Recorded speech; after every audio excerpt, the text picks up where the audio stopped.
자, 첫 번째는 그 정도로 정리해서 마치겠고요. 두 번째, 우리 뭐 항상 역사 속에서 알고 있는 얘기죠. 위기 돌파의 주역은 항상 국민이었다. 이 얘기는 뭐냐면요. 대한민국 경제가 지금 대한민국 경제만이 아니라 선진국 경제들이 지금 위기 상태입니다. 자본주의가 지금 거의 지금 이제니까는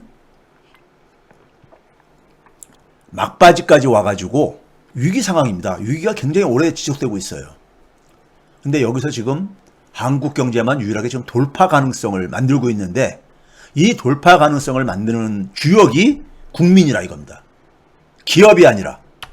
자, 제가 그걸 구체적으로 보여드릴게요. 최근 우리나라 성장률입니다. 박근혜 때부터 성장률이에요. 박근혜 때 그러니까 2013년, 14년에 3%대로 초로 뚝 떨어집니다.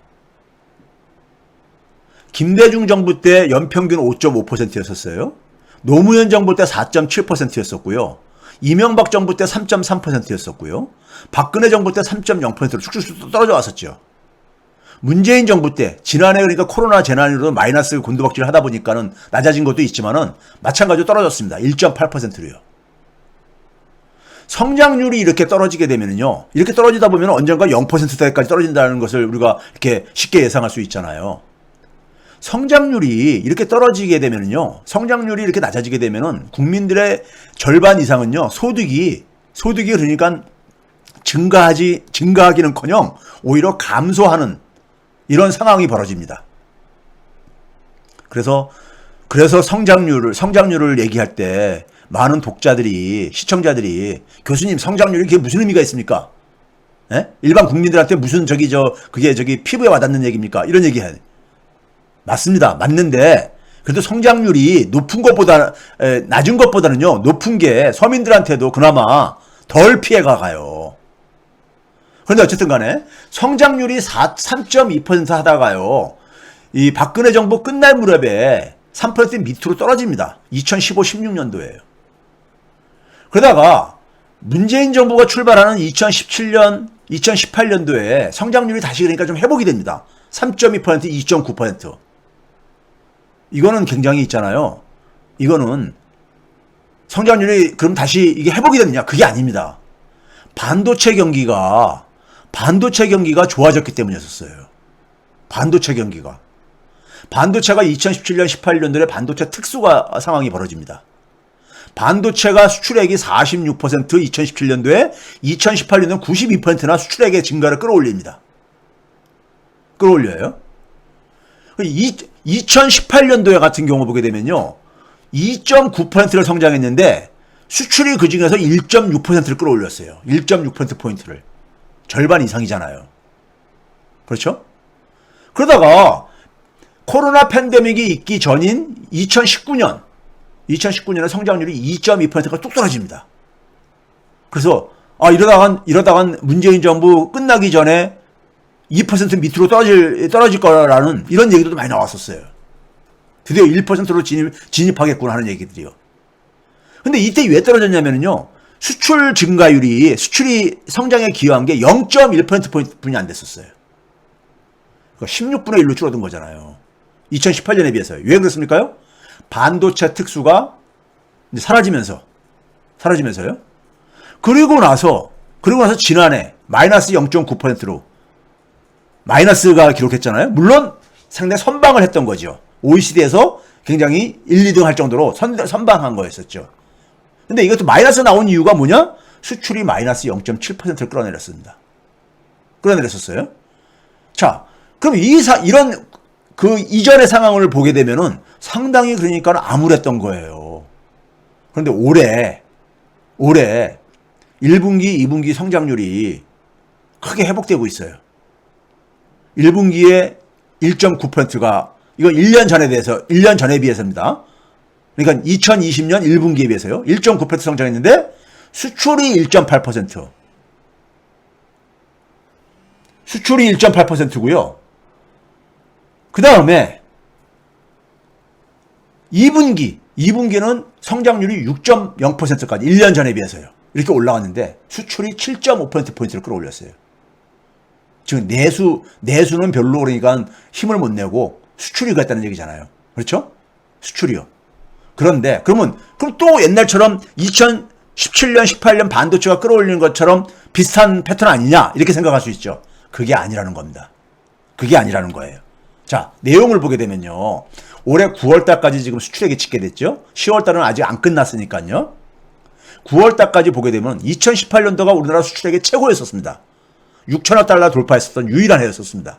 올해도 6천억 달러가 돌파할 걸로 예상이 되고 있어요. 그런데 1월부터 9월까지 2018년하고 비교를 해보게 되면요. 올해가 한 3.8%가 수출액이 증가를 했어요. 그러니까 2018년의 기록을 깰 가능성이 지금 거의 확실시되고 있어요. 그런데 우리나라는 산업이 굉장히 모노칼라, 특정 산업에 굉장히 의존도가 높습니다. 높아요. 앞에서 얘기했듯이 반도체가 전체 수출액의 한 20%, 5분의 1을 차지할 정도 이렇게 되니까요. 그렇죠? 제조업에 대한 의존도가 굉장히 높은 경제 구조죠. 근데 그래서 정부에서 뭐냐면은 13대 품목을 따로 관리를 해가지고 이렇게 자료를 발표합니다. 수출을 많이 하는 품목들 13개를요. 13개 품목이 차지하는 비중이 2018년도에 거의 80%에 가까웠었어요. 78% 정도예요. 그런데 올해 1, 9월 달 동안에 13대 품목의 수출액이요. 74% 정도로 떨어졌어요. 절대 수출액도요. 얼마 정도요? 한 3억 달러 정도가 감소를 했어요. 예? 총 수출액은 증가했는데 소위 말해서 우리나라 수출을 이끌고 있는 주력 산업들이 오히려 수출액은 감소했다 이거예요. 이건 뭘 의미하겠습니까? 주력 품목들이 아닌 게 수출이 많이 증가했다는 거잖아요. 실제로 봐보세요. 반도체 같은 경우도 2018년 같은 경우는 9월달까지 956억 달러 이렇게 수출을 했는데 올해는 920억 달러, 한 36억 달러가 오히려 줄어들었어요. 올해 반도체 잘 나간다고 막 얘기를 하잖아요. 근데 절대 수출액이 36억 달러 줄어들었어요. 석유화학 같은 거나 유가가 굉장히 많이 회복됐잖아요. 작년에 유가가 곤두박질 쳤다가 올해 그러니까 유가가 지금 75달러 선까지 올라가면서 석유로 이제 그러니까 우리가 만드는 제품들인 거죠. 석유에서 뽑아내가지고요. 이런 것들은 그러니까는 소위 말해서 이 유가 특수를 누리는 거죠. 누리는 건데 우리나라는 이제 두 번째로 반도체 다음으로 두 번째니까 효자 품목이 일반 기계입니다. 일반 기계도 한 5억 달러 아직도 2018년보다 낮잖아요. 그렇죠? 13대 품목 중에서 7개가 그러니까 7개 품목이 2018년도보다 더 떨어졌어요. 그러니까 주요한 변화가 존재하는 거잖아요. 자, 이 변화를 이해하려면요. 이 변화를 이해하기 위해서 우리나라 수출, 지난 10년 동안의 수출을 좀 이제 우리가 잠깐 정리할 필요가 있습니다. 우리나라 2011년도에 5,500억 달러 처음으로 넘어섭니다. 그런데 이게 박근혜 정부가 끝나는 2016년도에는 5천억 달러 밑으로까지 떨어져요. 5천억 달러 밑으로 다시 떨어집니다. 그래서 굉장히 2015, 16년도가 박근혜 정부 때가 경제가 굉장히 위기 상황이었었습니다. 그러다가 아까 얘기했듯이 2017년, 18년 문재인 정부 들어서면서 반도체 경기가 회복되면서 2018년도에 6천억 달러 돌파까지 했었어요. 근데 2019년도에 다시 곤두박질 치면서 5,422억 달러로 했는데 이게 언제 수준이냐면요. 2011년도보다도 한 100억 달러, 130억 달러가 더 낮은 거잖아요. 10년 전으로 후퇴한 겁니다. 2010년도 수준으로 후퇴한 거잖아요. 우리나라 수출이 굉장히 중요한데 성장률에서 수출이 이렇게 곤두박질 쳤다 이겁니다. 그리고 코로나 팬데믹을 당한 거예요. 그러면 우리가 코로나 팬데믹이 끝나면서 과거의 수출 패턴이 다시 살아날 가능성이 있을 게 아니겠습니까? 그래서 13대 수출 품목 중에서 대부분이 지금 그러니까는 감소가 여전히 진행되고 있는 거예요. 그런데 나머지 품목들조차 만약에 나머지 품목들조차 그러니까는 수출이 안 증가한다면 우리나라 수출은 사실상 성장을 하는데 그러니까 더 이상 그러니까 성장을 하는 데 속에서 그 동력을 제공해 줄 수 없는 거잖아요. 그런데 13대 품목이 아니라 나머지 품목들이 지금 주도를 해가지고 전체 수출액을 지금 기록 갱신들을 하고 있다 이거예요. 역대 최고의 기록을. 예? 즉 13대 품목은 주로 누가 하는 겁니까? 재벌 대기업들이 주로 하는 겁니다. 재벌 대기업들이요. 그렇잖아요. 자동차, 반도체, 예? 석유화학 이런 것들 다 저기 철강, 그다음에 뭐 이렇게 저기 우리가 이 선박 이런 거 다 재벌 대기업들이 하는 거잖아요. 이들이 한국 경제를 끌고 가던 시절이 사실상 지금 이렇게 쇠퇴하고 있다는 걸 보여주는 겁니다. 그런 거죠. 그럼 그 자리를 누가 하겠느냐? 나머지 품목들을 대게 가는 게 누굽니까? 중소기업들이죠. 중소기업의 수출액이 2018년하고 올해하고 비교해보게 되면요. 2018년이 가장 수출액이 높았던 기간이니까요. 대기업이나 중견기업은 2018년에 비해서 0.9%뿐이 안 증가했어요. 올해요. 그런데 중소기업은 7.6%나 거의 그러니까 8배가 넘는 그러니까 대기업 중소기업에 비해서 예? 중소기업이 수출을 끌어올리고 있는 거예요. 중소기업이. 대기업 중견기업이 아니라요. 예? 그러면 이거는 바람직한 거잖아요. 바람직한 것뿐만 아니라 문제는 뭐냐면요. 근데 중소기업이 갑자기 무슨 경쟁력이 생겼냐 이거예요. 중소기업이 무슨 갑자기 그러니까는 경쟁력이 생길 이유가 없잖아요. 중소기업이 주로 수출하는 게 뭔지 아세요? 농수산식품. 먹는 거예요. 먹거리요. 예? 화장품은 뭐 K-팝 이런 것 때문이라고 쳐요. K-드라마라든가. 플라스틱, 생활용품이요. 이런 게 중소기업들이 하는 거잖아요. 한 기업이 수출하는 금액은 아주 대기업처럼 많지 않다 하더라도 많은 중소기업들이 그러니까는 예? 일반 그러니까 소비자들이 소비하는 소비재 제품들을 수출하는 게 되게 중소기업이잖아요. 이 중소기업이 갑자기 그러니까는 이런 제품들이 갑자기 왜 수출이 잘 되고 있냐 이거예요. 예? 갑자기 이런 제품들은 뭐하고 연결되는 겁니까? 대한민국에 대한 국가 이미지가 개선된 결과인 겁니다. 대한민국의 국가 이미지가요. 그렇잖아요. 우리가 예를 들어서 그 기생충을 보고서는 짜파게티인가 뭔가가 이렇게 팔린다거나 하는 것처럼요. 그러다 이번에 그다음에 오징어 게임인가요? 그걸 가지고 하면서 또 그다음에 우리 때는 서울에서 달고나라고 하고 그랬었는데, 예? 거기서도 그러니까 예를 들어서 이번에 라면이 그러니까 라면 먹는 게 나오면서 라면 제품을 이제 그러니까 가려고 한다고 하잖아요. 예?